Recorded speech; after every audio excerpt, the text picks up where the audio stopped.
Hey now, we are getting over, and I am the Silver King, Adam Silverstein, here to lead you through these hard times.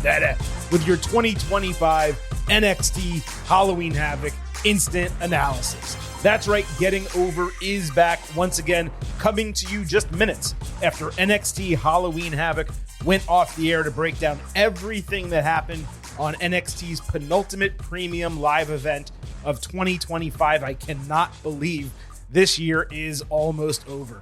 Silver King is here to break down every single match on the card, go through what happened bell to bell, the storyline surrounding, discuss the finishes with our analysis of what is going to happen moving forward. We're grading all the matches, we're grading the entire show. All of that is coming up before this episode is out. However, as it begins, allow the Silver King to remind you that the Getting Over Wrestling podcast is all about Defiance. So please head over to Apple Podcasts and Spotify. Leave a 5-star rating on Apple. Take a little extra time.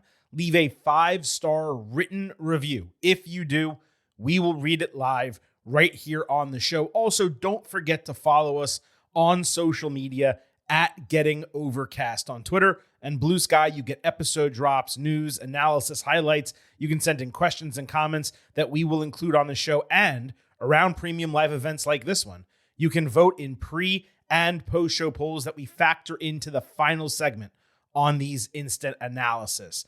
On YouTube, when you subscribe over there, you can listen to full-length audio episodes. You can watch full-length video interviews, and we have a brand new one coming for you this week. Not sure whether we're going to publish it on Tuesday's episode, perhaps Wednesday or Thursday. We'll figure it out. But Natty Neidhart is joining your boy, the Silver King, one-on-one here on the show. We had a great conversation with her. Excited to deliver that to you. So make sure you subscribe and follow us across the board at Getting Overcast. Now, because this is an instant analysis, normally this is the part of the show where I'd crack open a cold one, enjoy a delicious craft beer. Unfortunately, because Silver King is operating solo, Vintage does not do the NXT shows.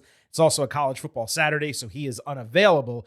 I'm not going to do that and let a great beer go to waste. So no cracking open a cold one here. We will hopefully bring that back next week for WWE Saturday night's main event. And we, of course, will go through our entire show schedule later in the program. So with no time to waste, let's get into the 2025 NXT Halloween Havoc instant analysis. The setup for the show was solid, Halloween themed.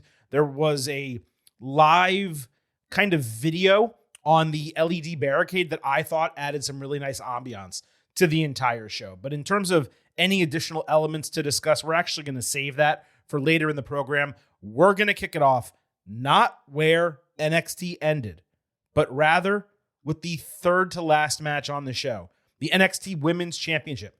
JC Jane defending against Tatum Paxley. It was not the co-main event as expected. I thought it would at least be the penultimate match or the main event. And of course, it was not, as I've now said twice. Paxley, I'm not sure how she was dressed specifically, but she looked great, kind of like a demon in a horror movie. Lainey Reed botched her spot in the Fatal Influence entrance. Loud support and Let's Go Tatum chants immediately at the bell. Paxley did a standing froggy bow early before an arm trap submission on Jane's neck. JC then destroyed her with a seesaw into the undercarriage of the ring apron, leading to an extended run that included a great lariat. Classic heel work, taking the face out of the match early to rouse the crowd for a comeback. Tatum caught a JC kick for an inventive fisherman suplex. Jane came back with an avalanche twisting neckbreaker, only for Shawn Spears to get Paxley's leg on the bottom rope. Lainey splashed both guys, only to get booted by Izzy Dame, who took the 619 around the ring post from Fallon Henley. The referee ejected all 5 in 2 different batches. The crowd loved that. Tatum failed on an O'Connor roll, eating a massive pump knee as retribution. Paxley countered rolling encore into a crucifix. Jane countered cemetery driver, her finisher, into another pinning combination. Tatum avoided a corner cannonball, caught JC with her own rolling encore, adding a perfect 450 for an explosive false finish. JC prevented cemetery drive again with a hand on the ropes, hitting a draping neckbreaker. Paxley put her face first into the ring apron, with them evening out before all 5 people ran back down to the ring. Izzy appeared in the ring with the title, and she looked like she was going to use it on Tatum, but she took what felt like a whole minute just standing there with it while Tatum was looking at her. Paxley ducked as she ran at her with the title. Jane then caught Dame with rolling encore, so the title shot never landed. Tatum caught her distracted, landed cemetery drive on Jane to win the NXT Women's Championship. But I want you to know this. I prayed for this and it happened. I did indeed. And folks, it frickin' happened. How do you like that, huh? I'll tell you, Bailey. I like it. I like it a lot. I like it a lot that Tatum Paxley is the NXT Women's Champion. Look, I'm insanely happy that WWE decided to put Tatum over, gave her the strap. It's a great decision, long deserved for Paxley. I just found the way they changed the title here to be so unsatisfying. The booking of the finish took all the momentum out of Tatum's sails, momentum that she had built and gained in the final, few minutes of this match. It unnecessarily protected JC, lessening the impact of the win, and forcibly injected a far less important storyline into what should have been a massive individual moment. Furthering the issue is that Tatum is a babyface still operating in a heel faction. If you're doing that around a mid-card title, okay, that can play. Around the main title, this felt incomplete, especially without Lyra Valkyria there. If you ran the same finish with Izzy actually turning on Tatum, but Lyra was there to even the sides and ensure it didn't impact the match and Tatum could still win on her own, that would have played so much better. What was the point of doing those multiple backstage segments where Izzy was pushing Lyra away if you were not going to have Tatum's Dove come out and save her in the most important match of her entire life? It was just the least satisfying way this could have been accomplished, particularly because of Izzy's delay and the chaos taking the attention away from Tatum. In other words, they didn't deliver the climax that they were building to across the prior 5 minutes. They paused and then finished it. Now, obviously, like I said, I'm happy for Paxley individually, and I'm excited to see what she does with the title and what this means for the division. She's one of the best wrestlers on the entire brand. She's finally getting the recognition she deserves. I just wish the finish was booked better. And as I said on the Ultimate Preview, I figured there would have been a longer road with more underdog storytelling to get her here. She just became number one contender through a battle royal 2 weeks ago. It would have been nice to get like a 2-month build to this moment or something like that.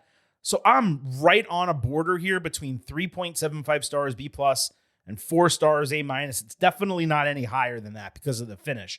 And I'll come to a final conclusion Thursday when we do our NXT Halloween Havoc brief second look. I just finalized my grades on that show. And of course, we'll talk NXT on TV and AEW and the whole 9 yards. That's when I'll give you my final grade for this and one other match on the show. But it was right on the border there. Extremely strong. Probably the second best match of the entire night, I would say. Let's also not forget, before we move off of this, to praise JC Jane for being a tremendous heel champion. She completely exceeded expectations, proved that she can hold a title and defend it successfully, raised her stock to another level. Please send her and Henley to the main roster as soon as possible. Leave Lainey Reed in NXT. I have no idea why she's even part of this group. It doesn't make any sense. Send the other two to SmackDown as a tag team. Let them operate as a team and individuals. The main roster needs them. NXT literally does not need them anymore. I don't understand why they haven't moved. Fingers crossed this is the right off for them. And that might mean Lainey also going to the main roster because she was put with them. But again, that doesn't make any sense to me. Put these two up there.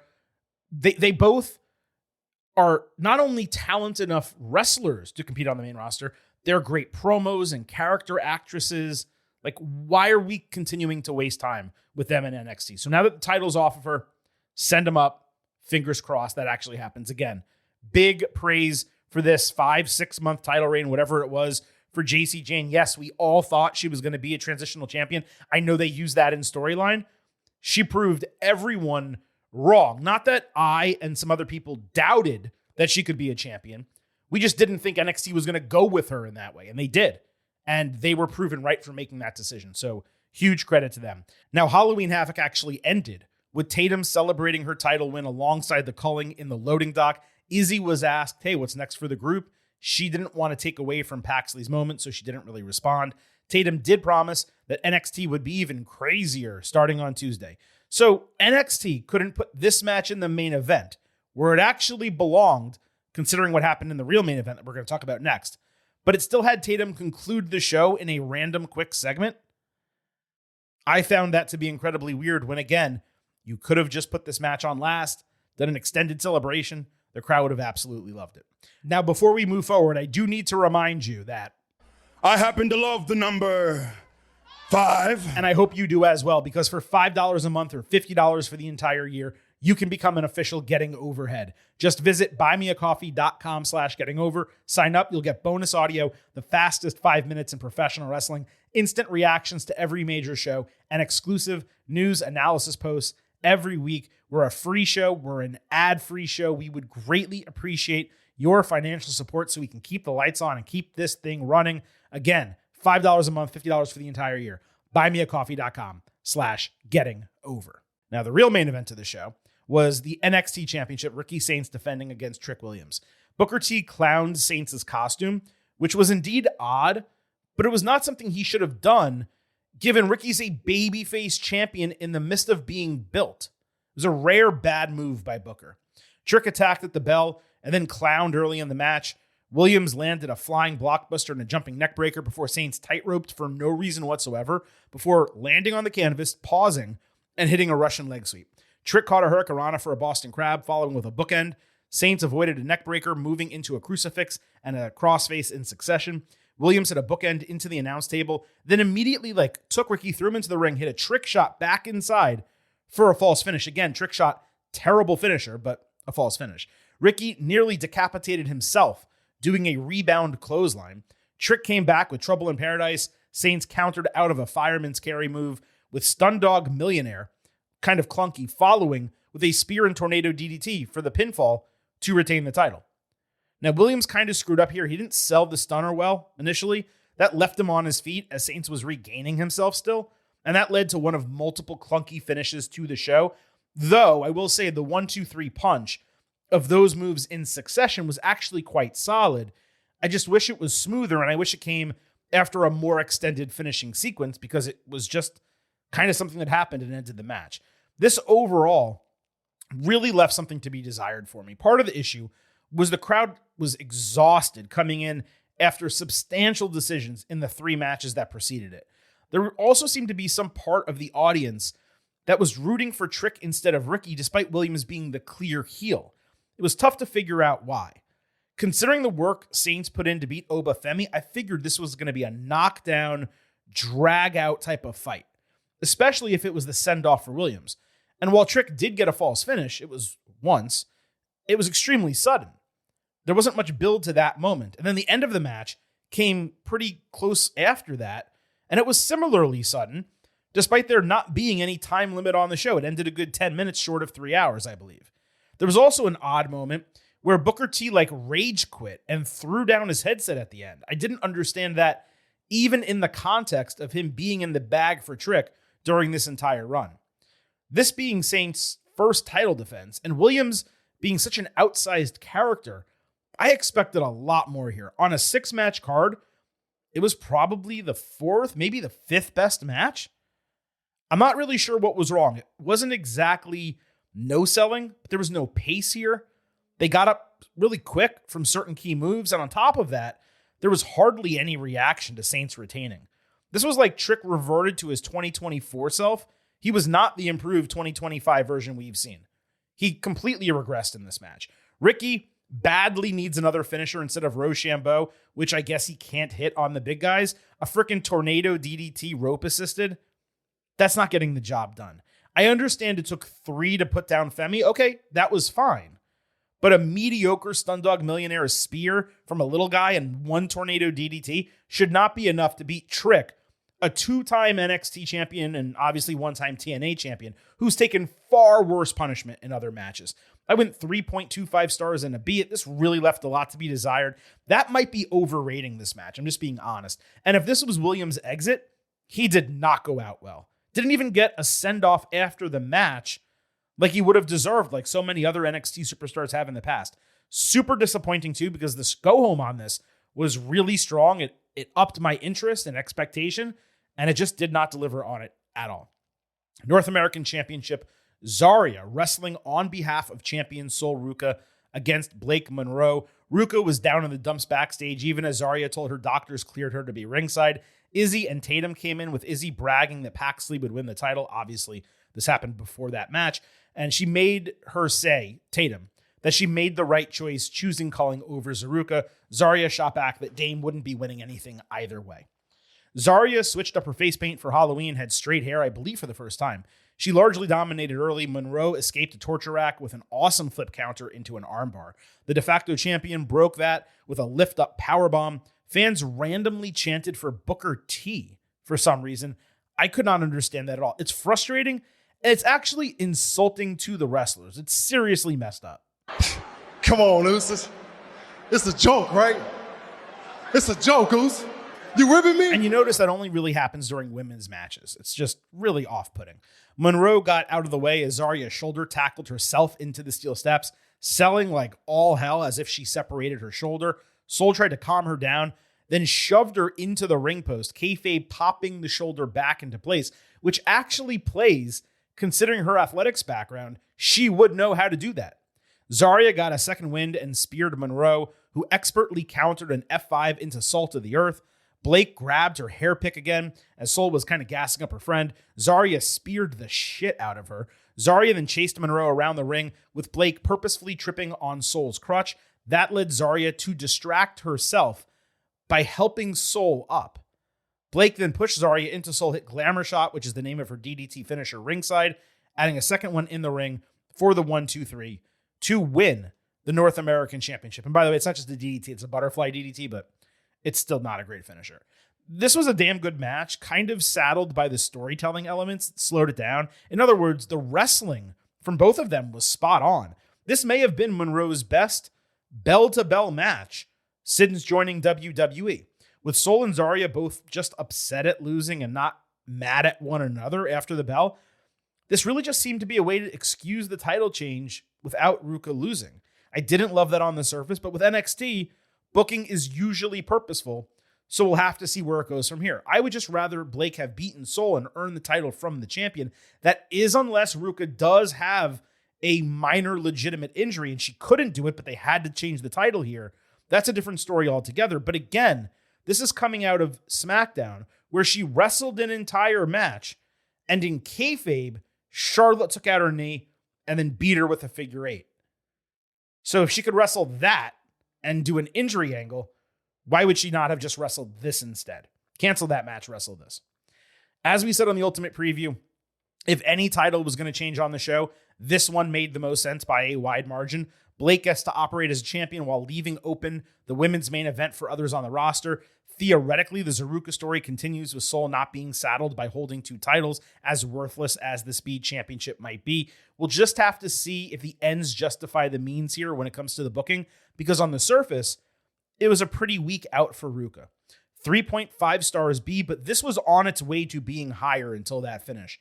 Real nice work between Zarya and Blake. I loved what both of them did. And now that Monroe is North American champion, there's been a little bit of a pause in the feud with Jordynne Grace. Now she's doing something else, Jordan. We'll talk about that in a moment. But I do wonder if this kind of reestablishes itself in 2 months and we pick back up the Jordynne Grace, Blake Monroe feud, and that ends with Grace taking the North American title from her perhaps in early 2026. So we'll see exactly what is to come here. Tag Team Championship, the Hardy Boys defending against Dark State in a broken rules match. So while this was a broken rules match and the guys were introduced as Broken Matt Hardy, Brother Nero, and the Broken Hardys combined, they entered to a woken Titantron, which was obviously nonsensical. This was indeed held in the arena, not the Hardy compound. It was basically 2-on-4 immediately at the bell. The Hardys used a bunch of chairs before Nero dumped Osiris Griffin over the ropes for a nasty landing where his feet hit a table, but his body hit the floor. No, not drowning pool. Matt hit Side Effect with a chair as Nero put Griffin into the unbroken table with a suplex that cameras initially missed. The Hardys then set up 2 Nero painted tables ringside, with Nero hitting a swanton bomb off the ropes through one and Matt adding a leg drop off a ladder through another. Matt then got power slammed into a leaning ladder before eating a 3D. Nero came back to his brother's aid with a bunch of kendo stick spots. Dion Lennox leapt the barricade to splash Matt, with Griffin tackling Nero through the barricade as a chaser. Griffin then took Twist of Fate and a swanton bomb for a broken fall. Lennox kicked out after plot twist. The Hardys then spent like 3 minutes rearranging furniture, putting 2 tables immediately below a tall ladder ringside. Nero climbed to the tippy top for a massive swanton that Griffin escaped. Lennox ultimately climbed that ringside ladder, hit a doomsday device on Nero over the ropes through a table, with Dark State regaining the titles, and Matt was in the Tree of Woe, stuck unable to help in the finish. This went way harder than expected, even for Broken Rules. The Hardys put in work here, winding the clock back a little bit, looking far better than they had in some of their recent TNA matches, and even the first title match between these sides. The setup was ridiculous, with it being 2-on-4 for the duration, and no baby faces, not even Javon Evans and Leon Slater, who again should have been hating Dark State with a passion and wanting revenge, coming to help out the Hardys. Don't forget, they had a backstage segment, all 4 of them together, after Bound for Glory. Now, I will come back to this in a moment, okay? I saw what happened later in the show. We'll talk about it in a second, okay? But the Hardys, they take out 2 guys for like 66% of the match, but those 2 immediately get back in the ring and celebrate as soon as the final bell tolls. Magically healthy all of a sudden. Super tough match to grade because, like I said, it went way harder than I would have thought, yet the actual wrestling portions lacked because Griffin is relatively terrible. The immediate title reversal is also confusing. Did WWE really give the Hardys the NXT titles for 1 month just because? So it could be part of the Dudley Boys match? So TNA could win a WWE title and say they did? And then drop it back 1 month later with only one defense in between? Why? Who did that benefit? 3.5 stars B. Logically, the right team won, both in terms of numbers and youth. Lennox was individually impressive here, as he has been before. In this second reign, though, these guys need to freebird the titles. Griffin look, maybe he works out and wrestles and is part of WWE. He's not ready. He's way too green. Cutler James should not be part of this group. We've said it a million times. Lennox and Saquon Sugars are the talents. Those are the 2 who should be defending the titles. The relative lack of usage of Sugars is mind-boggling to me. And if they do have title matches now going forward, it should be Lennox and Sugars, the 2 leaders of the group, the 2 best wrestlers and talents and characters of the group out in front. It makes no sense to me why it's Lennox and Griffin at all. Maddening me further after the bell. Javon and Leon were in a backstage segment immediately when it ended, having just watched the entire frickin' match, standing there doing nothing about it. Now, Evans explained that they didn't get involved because the Hardys had previously said they would take care of business themselves, and they, as youngsters, were respecting the legend's wishes. Then a light bulb went off, and Javon's like, hey, we have unfinished business with them. Dude, you were just talking about that, weren't you? So therefore, he said, we should go after the tag team titles. Slater was about it, but not immediately because he still has to defend the X Division title, so he just wants to schedule it properly. So while the Hardys did say something to that effect 2 weeks ago, it wasn't in a particularly strong way. They basically said, like, Javon and Leon were like, hey, that we're pissed off at Dark State. And the Hardys like, we got it, man. Don't worry about it. That's pretty much what that segment was. They didn't say, under no circumstances should you get our backs if we're being outnumbered 2-on-4. We'll handle it. Right? Like, that's not what happened. It wasn't a particularly strong comment made by them. And since when do babyfaces just sit on their hands when they see other babyfaces getting beat up? I mean, in WWE and NXT, we know Darby Allin can basically get his insides pulled out through his throat and no one's going to save him except for Sting. But I just wish they didn't do this at all and saved the segment for NXT on Tuesday. It may have been better if the Hardys were like limping backstage and then came up to them and they're like, hey guys, thanks for letting us do this on our own. We really wanted to prove ourselves. Unfortunately, the numbers game got back up to us. We need to go heel and defend the TNA titles. You guys now need to take care of Dark State. Like, that at least makes sense. The booking of this was unnecessarily messy as far as I'm concerned. And while the Hardys winning the NXT titles was like cool for a moment in a vacuum, it was completely meaningless and way shorter than every NXT talent reign with a TNA title. It's really like they did it just to do it. North American Championship on the line. Ethan Page defending against El Hijo de Dr. Wagner Jr. in a Dia de los Muertos match. This was second on the show with the lights down to really sell the stipulation. Ethan did have the face paint, which was a great look for him. Wagner was shot out of a cannon, drop kicking a chair into Page's ass. After a huge hurricanrana, missile dropkick and pump knee, Page arm dragged Wagner off the ropes, retaining wrist control for a trash can aided confidence breaker. He later used a femur from a skeleton as a weapon and put Wagner throat first into a table leg. Page stuffed chairs in the corners, ran Wagner into both of them before a sidewalk slam into an open chair. Then he tore off the top half of Wagner's mask, which gave the babyface a second wind. Wagner landed Eat Defeat and a flying codebreaker from a springboard, setting up a trash can in the ropes for a massive Van Terminator. Oh! Yes! I love that! When Wagner got Page on his shoulders, Ethan went after the bottom half of his mask, allowing him to escape for a lawn dart into the corner chair, an Ego's Edge into a trash can for a false finish. That started dual chants for Page, who took a hurricanrana off the ropes into a chair. A little bit clunky, Ethan visibly flipped himself. Wagner followed with best moonsault ever for a false finish. With a table opened in the corner and the guys jockeying for position on the ropes, Page threw powder into Wagner's face as a blinding agent before hitting Twisted Grin through the furniture to retain the title. Excellent match. Ethan Page is working like he's a professional athlete in a contract year. He has had a phenomenal 2025. This simply added to his litany of great matches and segments.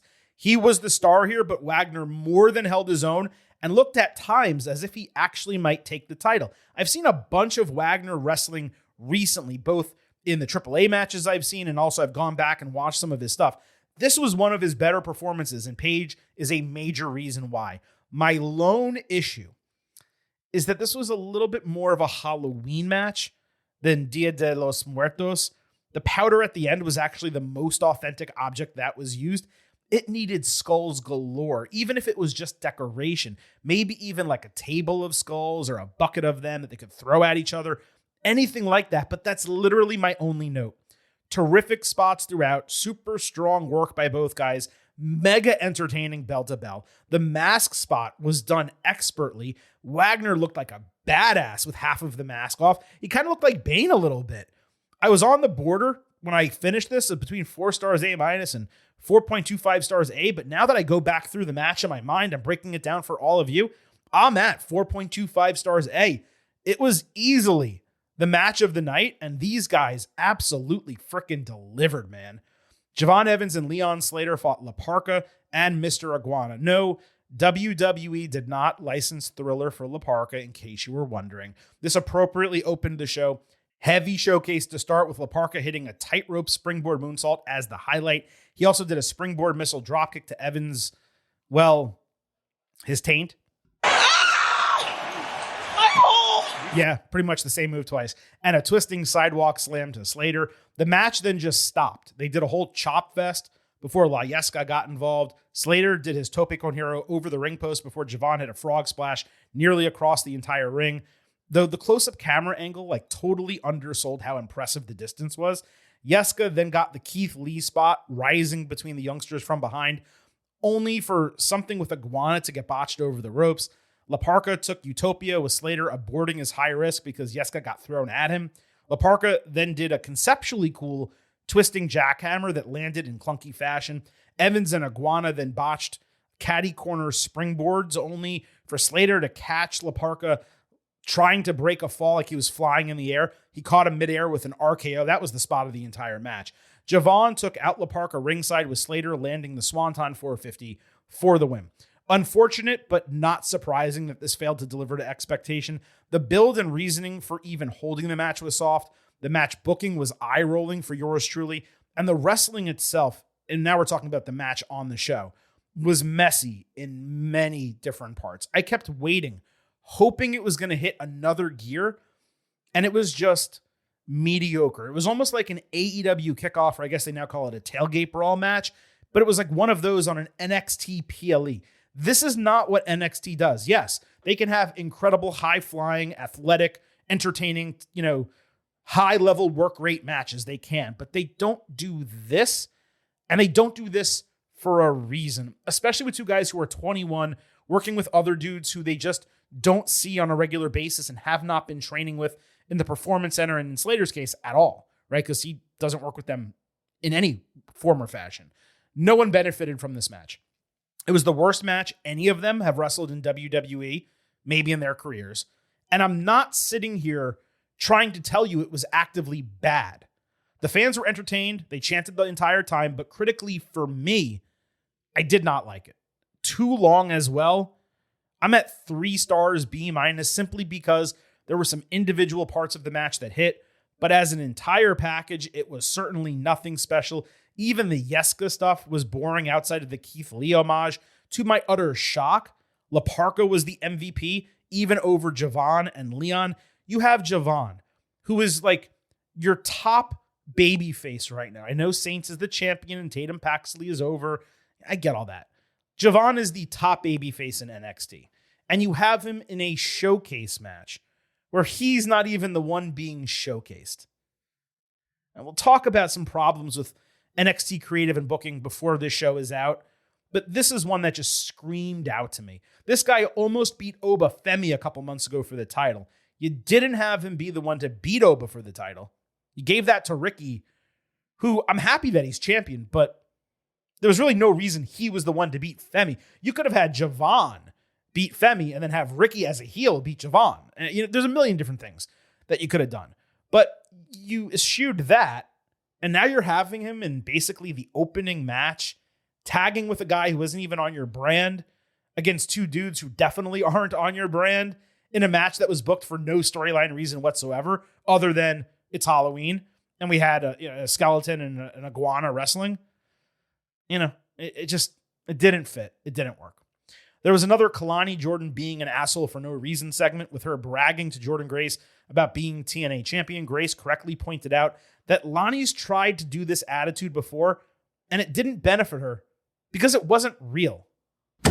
Thank you! Lonnie sarcastically said Grace doesn't know what's best for her, and she's more focused on her next challenger, so they argued over that, with Grace suggesting that she would be a can't-miss option, to which Lonnie replied that she's already a better champion than Grace, who appropriately smacked the shit out of her, considering she was the best Knockouts champion in years, possibly ever. I don't know the history that well, but she was awesome. So not only is Lonnie a bitch in kayfabe and a poor actor in reality, she's also a dumb, disrespectful character for no reason whatsoever. She's been champion for like less than a month, maybe a month.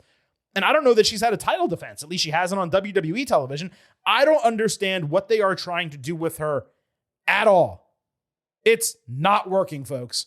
Ren Sinclair backstage was telling the story about what happened with Kendall Gray and Lash legend to Carmen Petrovic and Charlie Dempsey, who was on FaceTime, the latter of which, of course, he's in Japan. Dempsey was questioning what she meant about building up the Ren QCC, so she hung up on him. Lash came through talking shit again, putting her hand in Ren's face, challenging Kendall, not only for a match, but a title opportunity. I do like the idea of Ren, Kendall, and Carmen together. I don't like the idea of an Evolve talent standing up for an NXT talent who's larger than her, by the way, and doesn't get to wrestle in her own right on her own brand. I'm not sure why it's necessary or logical. They did all operate well here together, and an all-female group would be a huge positive, especially with Ren as the front person. But I don't understand why it's being booked this way. There was also a Miles Bourne and Tavian Heights backstage argument, both wanting to fight Josh Briggs, given what happened last week. Ava, for the first time maybe ever, actually made a decision that was not handed to her by talent. She decided they should fight each other instead. The only problem with this segment was Bourne's pocket square. It looked like he had a 8x10 index card in his pocket. Someone help this dude with his fashion. And finally, it looks like this amalgamation of promotions being shoved onto NXT each week is not going to be ending anytime soon, even if I ranted about it on this week's regular show. WWE announced that NXT Gold Rush is set for November 18th and November 25th, with titles from NXT, TNA, AAA, and Evolve for some reason, all on the line in the theater at Madison Square Garden. Now, I presume this is going to be live on the 18th, taped for the 25th, considering it's Thanksgiving week. The show might wind up being good. It might wind up being great, actually. It just seems ridiculous to book this 10 days before NXT deadline, the final NXT PLE of 2025. I would have bought a 3-hour special on the 18th. And then you have, more than 2 weeks, almost 3 full weeks to get to NXT deadline. Again, the show may end up being great, but at first blush, it feels like WWE is again shoving too many special shows into too short a window, and that's beyond my frustration with these promotions all being shoved into a 2-hour NXT every week, and how that's hurting, the actual developmental product that people tune into NXT to see. I also want to give some costume shout-outs before we get to our grades. Vic Joseph as the Riddler, Jordan Grace as Velma, Mike Rome as Art the Clown, which I only know because a friend dressed like that a few years ago for Halloween. I hate with a passion horror gore type of movies, so I would never know that in my own right. But he did look good as the character, so credit to Mike Rome. So that wraps up the instant analysis of NXT Halloween Havoc, and that brings us to our final grades for the show. But before we get to the final grade, we need to discuss the pre-show expectation grades. On the Ultimate Preview, the Silver King came in with a 90 out of 100, an A-. I thought the card was extremely strong, and I believed it had an opportunity to actually over-deliver to expectation if they made a couple key creative decisions. One of them, of course, being Tatum Paxley becoming the NXT Women's Champion. Even though I would have preferred a longer build, I thought if they have a really good show, and maybe not that much else happens, but that title gets changed, this could definitely be an A-. All of you agreed. Our Getting Overheads had an opportunity to vote on Twitter at Getting Overcast. You came in 36% in the A range, 57% B plus to B, 0% B minus to C plus, and then 7% C or lower, which averaged out to a 90.4 out of 100 in A-. Now, before I go to the final grades, let's discuss the setup of Halloween Havoc, okay? This event was held in some place I've never heard of before called Prescott Valley, Arizona, which is 2 hours away from Tempe and 2 hours away from Phoenix. In other words, it was literally in the middle of nowhere between two mountain ranges. I actually opened Google Maps to see where the hell this was located, and I saw two mountain ranges. I'm like, what are they doing? So it's no surprise that NXT came nowhere close to selling out the venue, doing approximately 2,500 tickets, despite having a couple big-time title matches and the Hardy Boys on the show. Now, the reason why WWE ran Tempe in the first place for SmackDown, that venue, by the way, didn't sell well either, is because they're doing a deal where SmackDown is being booked in Big 12 college towns the night before football games. Now, that's because WWE is in a relationship with the Big 12. They're co-promoting. That would make sense if those shows do well. But clearly there are some major misses, and Friday night was one. I presume this was the closest usable venue, and that's why Halloween Havoc was booked there. But this was WWE doing the NXT product and talent a major disservice by not putting them in front of the best crowds possible. I mean, the WWE Performance Center, I'm not saying it would have been a better crowd. It would have played along better for sure. It didn't affect the show itself that much, but it also didn't help it at all. Similar to No Mercy in Fort Lauderdale, except there was no attached WWE show in South Florida. But when it comes to booking these venues and sending NXT on the road, the goal is not to avoid doing something worse.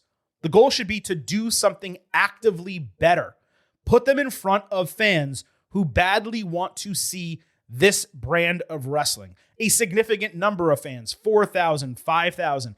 And if that means you have to run New York and Chicago and Texas and California a little bit more regularly, then that's what you do. And you schedule these shows around, SmackDowns and Raws in some of those locations. You don't just do it because it's convenient in Arizona around a Big 12 co-promoted SmackDown. You just got to be smarter than that. Now, as far as Halloween Havoc goes, this absolutely underdelivered to expectation. Tatum winning the women's championship was a massive highlight as a moment. Paige and Wagner was tremendous. But on an average NXT PLE, it probably would have been the third, maybe second best match. Doing 3 title changes with none of those booked in an extremely tight fashion was disappointing. I could let that go for the tag team titles, but I already explained why the women's championship changes were just lesser than they could have been. Plus, if you have this huge moment for Paxley, as I said, why are you not ending the show with it? NXT is the one brand in existence where a women's title match main eventing in 2025 should not be a second thought. Instead, it played second fiddle to a men's championship match that underdelivered more than anything else on the entire show. When you watch WWE, the consideration of storytelling always plays a relatively equal level of importance to the in-ring product. The problem with this NXT PLE is it felt like the storytelling was prioritized over quality finishes. If there were title retentions, I can stomach that. Considering there were championship changes, that's when you need to deliver something memorable. And it stuck out the most in the Tatum match, which should have been perfection, but was not anywhere close to it in the finish. 5 of the 6 matches on the show went over 16 minutes.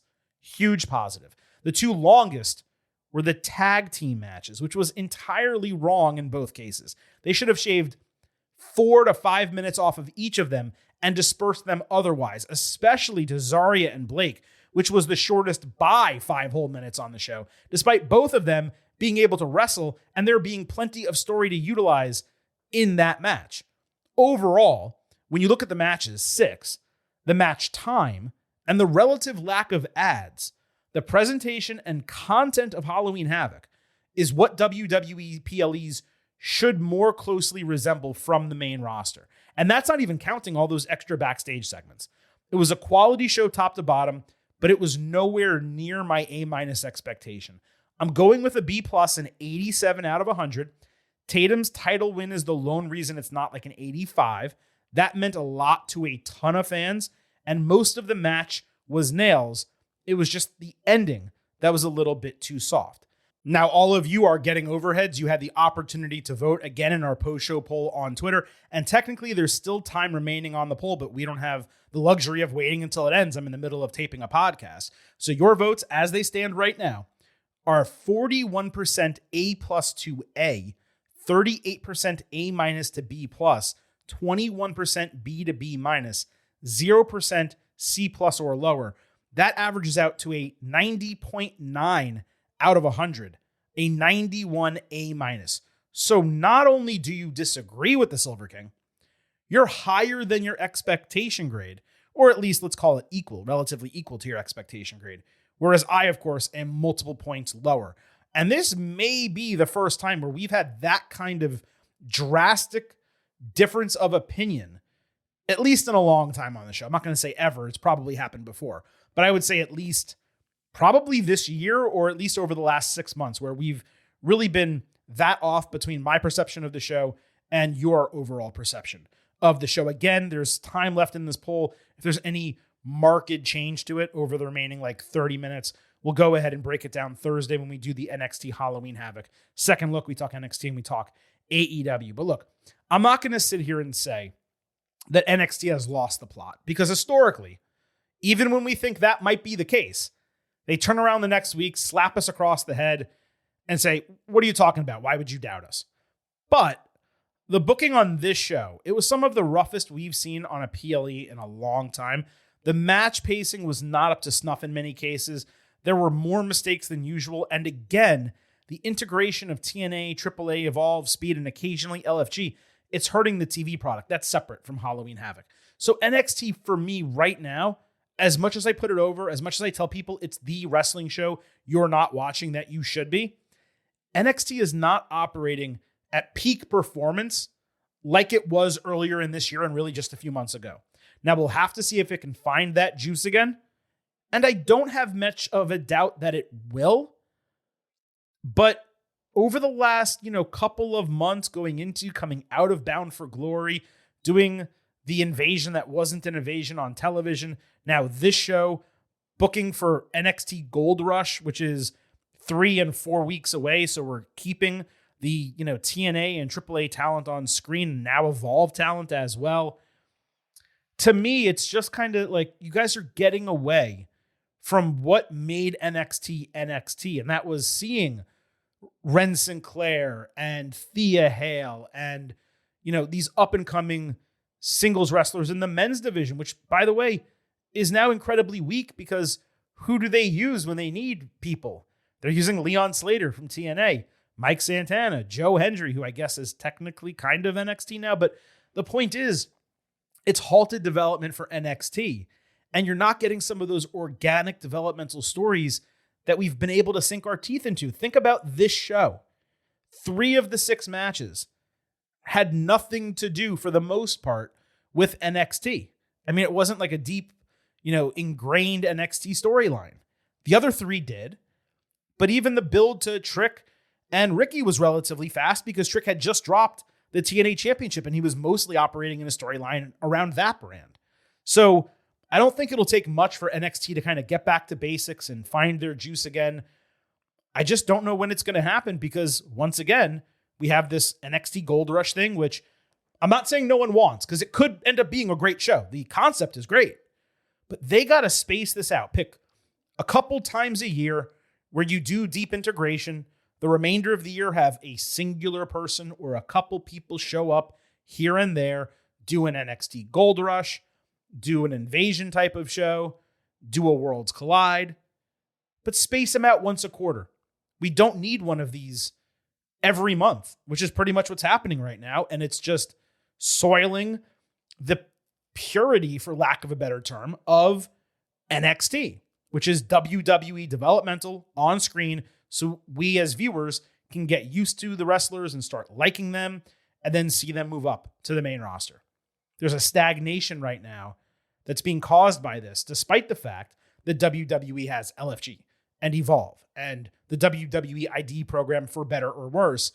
We're not seeing the talent, develop live in front of our eyes. And that's what has always made this product so interesting. So look, maybe Silver King is just down about it for a couple of weeks and you guys are the consensus and I'm the outlier. It's possible, but I'm a little bit surprised to see that everyone was more positive of the show than I was coming out of it, unless you guys are all just really hanging on the fact that like Tatum won and you're so excited and Blake won and you're so excited. And I am too. Good for them. I'm happy for them. It's the right decision to strap them both up. But to me, I also want a cohesive, coordinated, well-booked and well-paced show. And there were parts of that on Saturday night that unfortunately I thought fell by the wayside. So look, that wraps up this edition of the Getting Over Wrestling podcast. Now we will be back on Tuesday, not only talking all things WWE, but delivering to you the WWE Saturday Night's Main Event Ultimate Preview. And there is a great chance that the Silver King's one-on-one conversation with Natty Neidhart also goes down on that episode. And if that's the case, then on Thursday, we'll be back talking NXT and AEW. And then next Saturday, we'll have your WWE Saturday Night's Main Event instant analysis. That makes 3 straight 3-episode weeks, all performance-enhancing audio going right to your ear holes from your boys at the Getting Over Wrestling podcast. On the way out, allow the Silver King to remind you, I happen to love the number 5. and I hope you do as well. For $5 a month or $50 for the entire year, you can become an official Getting Overhead. Just visit buymeacoffee.com/gettingover. Sign up. You'll get bonus audio, the fastest 5 minutes in professional wrestling, instant reactions to every major show, and exclusive news analysis posts every week. We are a free show. We're an ad-free show. $5 a month, $50 for the entire year. It really, hopefully, is not that much to financially support the continuation of the show. We would greatly appreciate you do exactly that. buymeacoffee.com/gettingover. Don't forget to follow us everywhere on social media at Getting Overcast on Twitter and Blue Sky. You get episode drops, news, analysis, highlights. You can send in questions and comments for the show. You can vote in pre- and post-show polls surrounding premium live events. On YouTube, when you subscribe there, you get full-length audio episodes and you can watch full-length video interviews. And lastly, please do not forget, It's all about Defy. So head over to Apple Podcasts and Spotify. Leave a 5-star rating on Apple. Take a little extra time. Leave a 5-star written review. If you do, we will read it live right here on the show. Thank you all so much for listening to this edition of the Getting Over Wrestling podcast. We'll be back Tuesday with your WWE show and that Saturday night's main event Ultimate Preview. But at this point, it is time for the Silver King to sign off and leave you with just 3 final words. Bye for now.